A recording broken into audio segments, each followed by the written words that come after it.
So everyone has the hope of living a long and healthy life, typically passing away from old age and still being relatively healthy. But as most of us know, the reality is death can occur unexpectedly and sometimes in a tragic way. Some people may say that one of these tragedies is suicide. However, physician-assisted suicide, although controversial or taboo, has benefits towards society. Which brings me to my main claim that physician-assisted suicide would favorably benefit society. I have 3 supporting claims. 1, physician-assisted suicide can reduce the high cost of healthcare in America. 2, vital organs can be saved and used to help other patients. And 3, physician-assisted suicide eliminates patient suffering and maintains one's dignity. So before I go to my first point, let me just define physician-assisted suicide for you guys who are not familiar and give you a little bit of background. So it's the voluntary termination of one's life by administration of a lethal substance with the assistance of a physician. And to qualify, one must have a terminal illness with 6 months or less to live. Also, physician-assisted suicide is already legal in 5 states, and those are California, Colorado, Vermont, Oregon, and Washington. So going to my first supporting claim that physician-assisted suicide can reduce the high cost of healthcare in America. According to a study from CBS News, in the recent years, Medicare paid $50 billion just for doctor and hospital bills during the last 2 months of patients' lives. And that's actually more than the budget of the Department of Homeland Security and the Department of Education. And from that, it was estimated that 20 to 30% of those medical funds may have had no meaningful impact on the patient's lives. With physician-assisted suicide, it is estimated that legalizing it could save each year as much as $627 million. Moving to my second point, that vital organs can be saved and used to help other patients. First off, the U.S. government information on organ donation and transplant statistics show that 119,000 plus people are on the national transplant waiting list. And it's also said that 22 people die each day from being on the waiting list, and every 10 minutes another person is added to it. So in the context of organ donation after physician-assisted suicide, we all have the right to self-determination and the right to determine our own destiny. So patients have the right to die in a dignified way, and likewise, if he or she expresses that they want to donate their organs, they may choose to do so. Of course, beforehand, doctors do examination and see what organs that they can be doing before they go through with physician-assisted suicide. But assuming that they're organ donors, they can go with that. And according to Dr. Shaw, who is the founder of the University of Nebraska's Solid Organ Transplant Program, terminally ill patients often have several organs that are in perfect working order. So going back to what I recently said about patients having the right to die in a dignified way, I'm going to move on to my third point, which is physician-assisted suicide eliminates patient suffering and maintains one's dignity. So first off, suffering from a terminal illness is obviously very difficult for patients to deal with. More than 90 million Americans live with at least one chronic illness, and 7 out of 10 Americans die from chronic disease.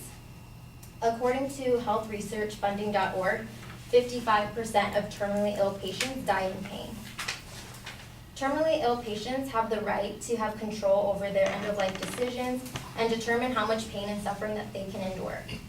And like I said earlier, physician-assisted suicide is already legal in 5 states where death with dignity laws are legal in these states, and qualified terminally ill adults have the right to voluntarily request and receive prescription medication to expedite their death. And in these legalized states, statistics from the Death with Dignity National Center show that the amount of deaths each year is no more than 250 a year, because there is such a vast amount of regulations that a patient has to meet, which opposers might not know because they assume that it's an easy process and they view physician-assisted suicide as like a slippery slope to legalized murder. So to wrap it up, I'll state my main claim one more time, that physician-assisted suicide would favorably benefit society because 1, it reduces high cost of healthcare in America. 2, vital organs can be saved to help other patients. And 3, physician-assisted suicide eliminates patient suffering and maintains one's dignity. Thank you.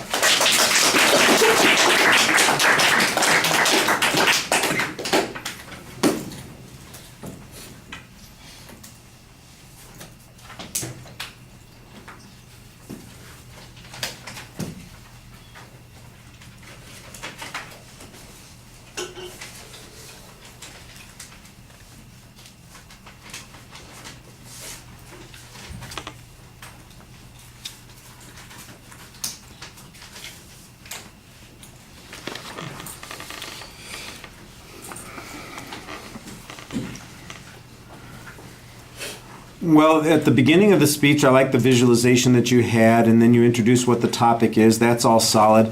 It sounded almost like you had two propositional statements, but you do identify one of them as the main proposition of the speech. They both mirror each other, but you want to be careful about repeating yourself in that context. That could be a little bit confusing, but I thought that you ultimately did signpost your main proposition pretty clearly. There's an excellent layout of what the secondary points are. I do think you maybe rush it a little bit, but it's easy to follow them because they're pretty simple ideas. The definitional issue is fine. There's not really a source for the definition. I guess you just kind of assume the context and sort of the review of what the laws are is the source of your definition.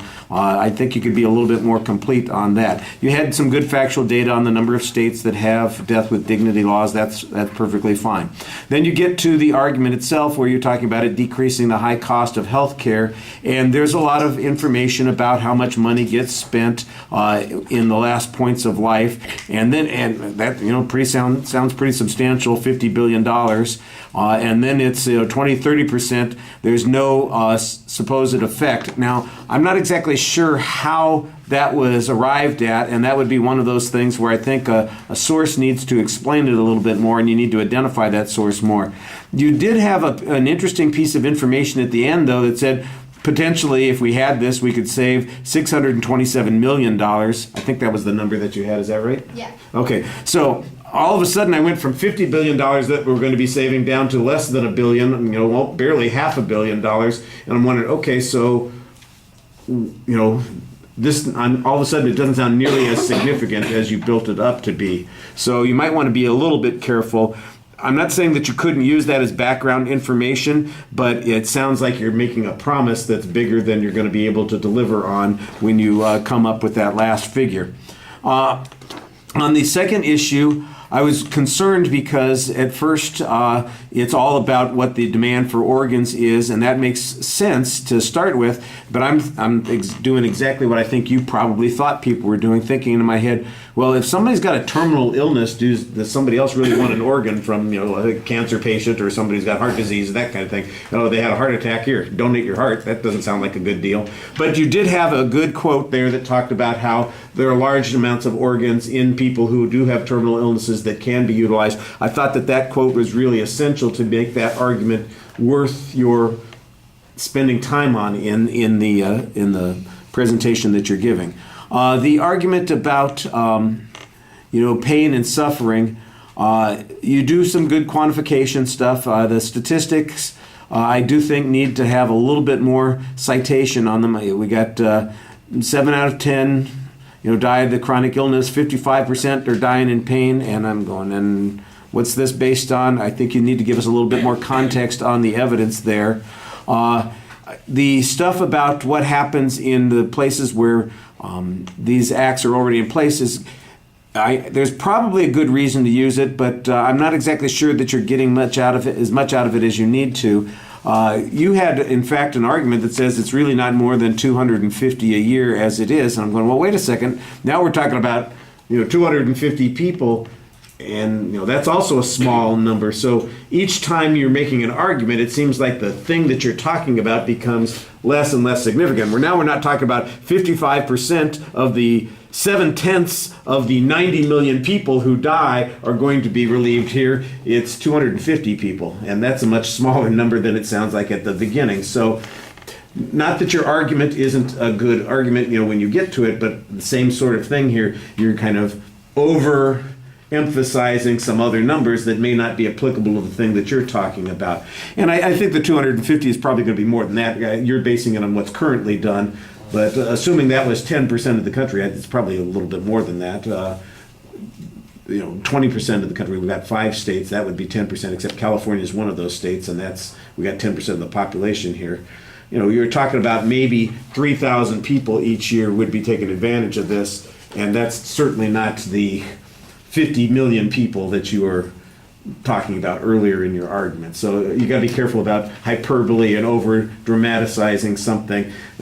Introducing the idea that there's pain and suffering, and maybe that it's unavoidable, and that this is the only solution to it. I think you need to do a little bit more of that. All right, thank you.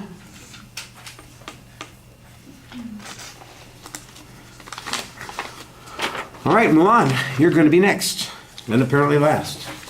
Today, anyway. Unless somebody came in who's scheduled to speak today. A couple people walked in after we got started. Okay. I'm sorry.